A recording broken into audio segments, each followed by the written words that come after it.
Hey, what's up, everyone? This is Sinister of the Gamers section, and today I'm gonna review Devil May Cry 5. I know it's kind of late for a review like this, but basically for the channel, for those who haven't had a chance to play this game, this is for you. I'm gonna break everything down, like from the story, the graphics, gameplay, etc. So, let's get down to business, shall we? I was stoked when this game came out earlier this month, and I picked it up on day one. Of course, I have it on Xbox, but basically the reviews based for everyone like who has it on, like I said Xbox, PS4, PC, you know, things of that nature. And so, what's the game about for those who don't know? It continues where the last game left off, and of course, with the the previous games, like all the secrets, it was all out of order and things like that. So, and now, just to break everything down. Basically the story is like this weird plant tree just comes to this town and kind of takes it over a little bit, and so it starts wiping out people in the town except for the main characters and things like that. So then of course they're up against this uber tough demon king named Zurian, and it seems like at the beginning it's very tough because Dante and company have a very daunting task trying to attack him and weaken him and things like that. So anyways, not to go any further, try not to spoil anything, for those who probably haven't had a chance to play it or even beat it yet. So, basically, Nero and Dante return along with Lady and Trish. Of course, they're NPCs in this one, and of course, you get new characters named Nico and V. But of course, you don't control Nico at all. She's just an NPC. Basically, she's the weapon woman. She's the one that creates all the gadgets for basically for Nero, and also if you're using V, you get upgrades through her also. Yeah, basically just to get her, just throw a coin in a phone booth and she shows up and just get what you need and move on and things of that nature. But all right, that's basically what the story is without spoiler free. Next, want to discuss the graphics. And graphically, this game looks phenomenal. Capcom did a great job. How the game looks and things of that nature, like the character designs and things of that nature. Basically, I was telling friends like, Nero looks like Cody Rhodes, and because like, it looks like it's modeled after Cody Rhodes, things of that nature. And of course, V, it looks like he's modeled after Adam Driver, like from Star Wars, The Force Awakens, and the Last Jedi of that nature. And, and of course, as I play through the game, the story is kind of okay, but let's discuss more of that nature later. But basically, it's the graphics right now, and for those like who have like the Xbox One X or the PS4 Pro or even PC, the game looks phenomenally enhanced and things of that nature. Now, I'm sure probably for those who have the lower end Xbox One or the basically the PS4 Slim. The game looks great in its own right, but it's probably not as enhanced like like the higher end versions and things of that sort. So, um, probably next I'll go into is the controls. It's like how are the controls? Like, well, the controls are responsive, which is really cool, and of course, it don't take long to get used to all because you have your normal buttons for attacks, one for jumps, and B like for special weapons and things of that nature. Like say for example, like for Nero, of course you can hit the B button or the circle button along with the right bumper and the L1 button. You can sit there and snatch enemies and things like that, and just keep creating combos. And of course, the jumping is cool depending on who you use and things of that sort. And of course, you have to also hold down that right bumper if you want to dodge attacks, especially like from bosses, things of sort.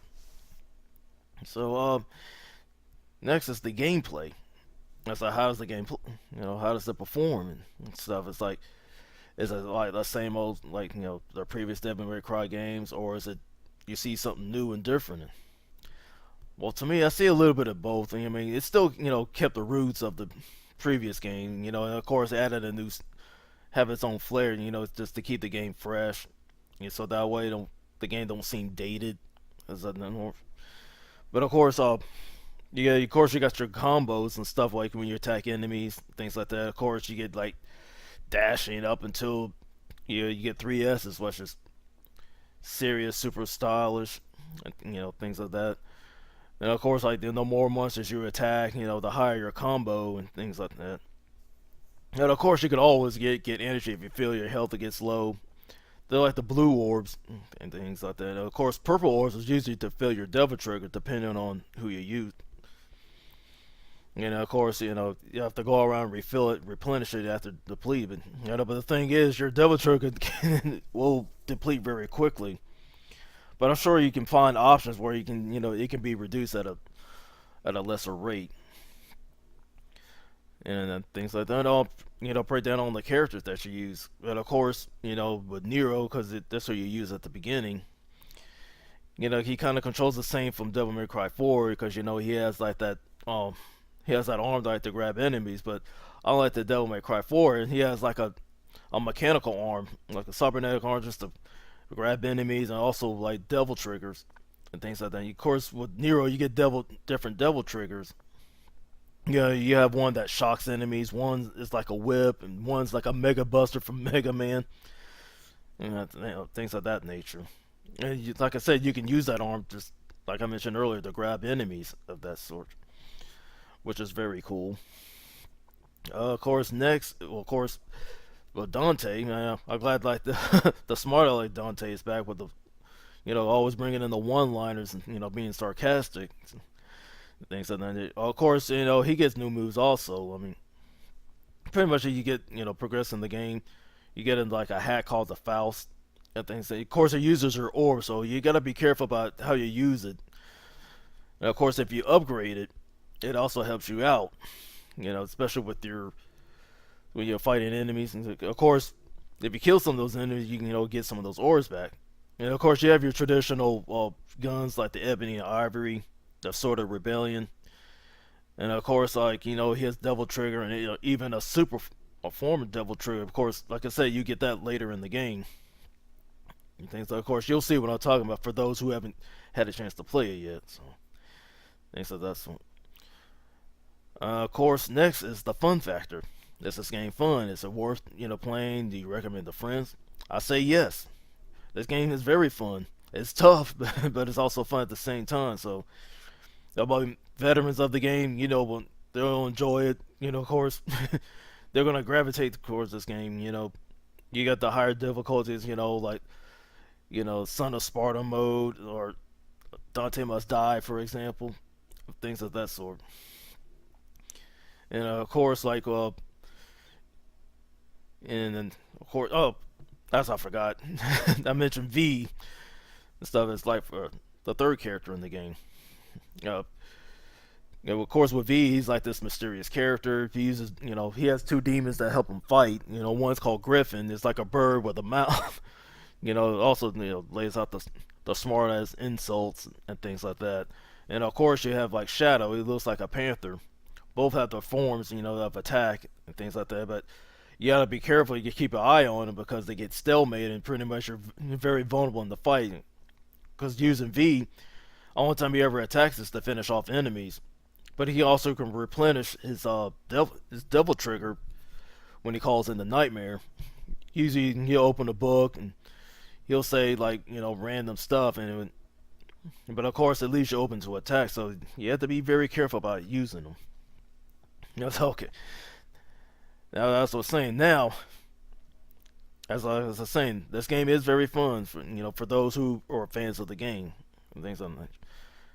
And of course, finally, the pros and cons. Well, I'm gonna get the cons out of the way. One of the cons I don't like is basically the camera. The camera gets views of your enemy on here. It's like, cause especially when you're trying to target monsters, things and so forth. Another con is like if you use like the auto assist and things like that, you don't get bonuses and things like that. And which I mean, I don't blame them. Like they definitely want to test you, say how well you can do on your own without having somebody help you out there. And of course, you usually get cool bonuses without it if you do it on your own and things of that nature. And of course, at the every end of every game, you also get graded, and it's like depending on how well you're done, or if you failed or not, you feel like you can always do better by playing that same level again. And things are so full. As for the positives, like usually like some of the levels, like you get to use all three characters, and also it's kind of cool. Like sometimes you'll see those three characters, come in that level, in certain levels. They come lay waste and some of the monsters, and of course gather up orbs and that things of that nature.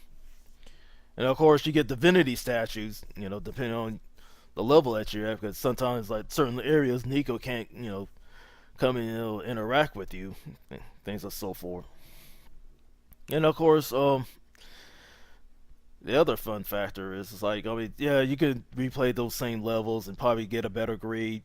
And of course, there's hidden rooms, like you get these secret missions, just like in the previous games, and like do all these different challenges, and you get like items at the special items at the end, like stuff like they increase your health, your devil triggers health, and things of that nature.